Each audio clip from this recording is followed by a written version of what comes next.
सदर आरिफ अलवी ने election commission of Pakistan को एक ख़त लिखा है और इस ख़त में कहा है कि असम्बली के डिज़ोल्व होने के बाद 90 दिन के अंदर इलेक्शन की तारीख़ देनी है, तो चीफ़ इलेक्शन कमिश्नर उनसे मुलाकात करें क्योंकि मुझे इलेक्शन की तारीख़ देनी है। क्या इस ख़त को नज़रअंदाज कर दिया जाएगा और सदर साहब की तरफ से ये ख़त लिखना कितना ज़रूरी था, और अगर इलेक्शन 90 दिन में नहीं होता तो इसका क्या असर होगा पाकिस्तान की सियासत पर, पाकिस्तान की मुएशत पे?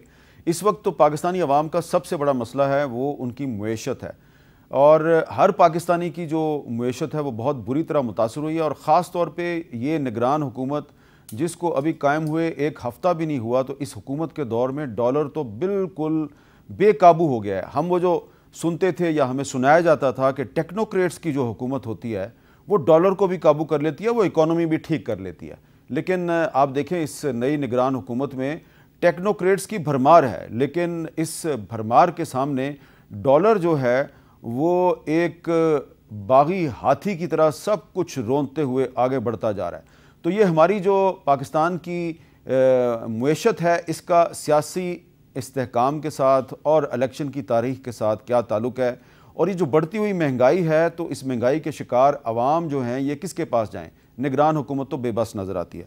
तो इस पे आज हम थोड़ी सी गुफ्तगू करेंगे। हमारे साथ कुछ इकनॉमिक एक्सपर्ट्स जो हैं वो मौजूद हैं। सेनेटर मुसद्दिक मलिक साहब जो हैं साबिक वज़ीर पेट्रोलियम हैं और मुस्लिम लीग नून के सीनियर रहनुमा हैं, वो हमारे साथ मौजूद हैं। और मोहतरमा डॉक्टर शाहिदा वज़ारत साहबा माहिर मुआशियात हैं, कराची से हमारे साथ मौजूद हैं।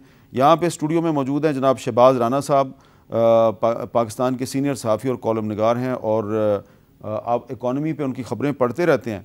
लेकिन क्योंकि सदर साहब का जो ख़त है उसका ताल्लुक़ कॉन्स्टिट्यूशन के साथ है, तो मैं गुफ्तगू की इब्तिदा करूँगा इस्लामाबाद हाई कोर्ट बार के साबिक़ सदर और तहरीक इंसाफ के रहनुमा जनाब शुएब शाहीन साहब से।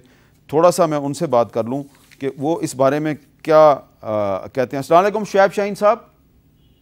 वालेकुम अस्सलाम मीर साहब।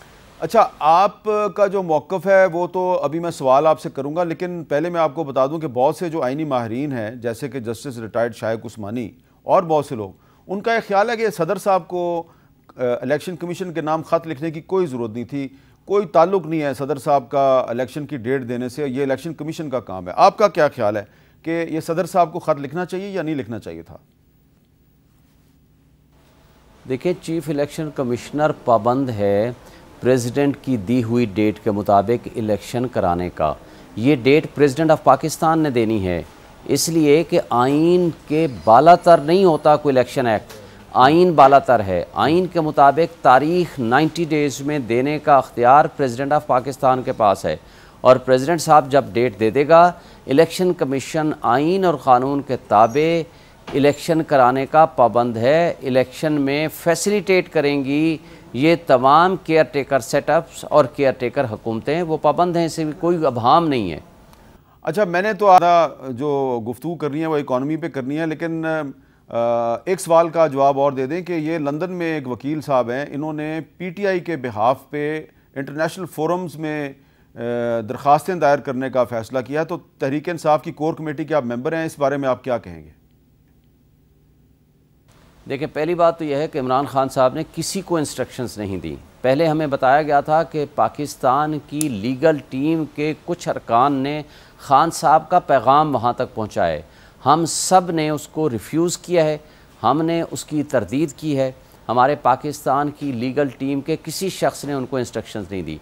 फिर हमने कोर कमेटी वालों से पूछा, और कोर कमेटी का मैं ख़ुद भी मेंबर हूँ, और कोर कमेटी ने वाज़ेह हिदायत जारी की हैं कि हमारे बिहाफ पे, पीटीआई के बिहाफ पे, इमरान खान साहब के बिहाफ पे ना तो किसी को इंस्ट्रक्शंस है वो फ़ंड इकट्ठा करे, और ना ही कोई ऑथोराइज्ड है कि वो फ़ंड्स इकट्ठे करे, और ना ही ये cases international court of justice में जा सकते हैं। ये पाकिस्तान के केसेस हैं, पाकिस्तान की अदालतों में ही लड़े जाएंगे और पाकिस्तान में ही इंशाल्लाह हमें इंसाफ मिलेगा। चलें, बहुत बहुत शुक्रिया शुएब।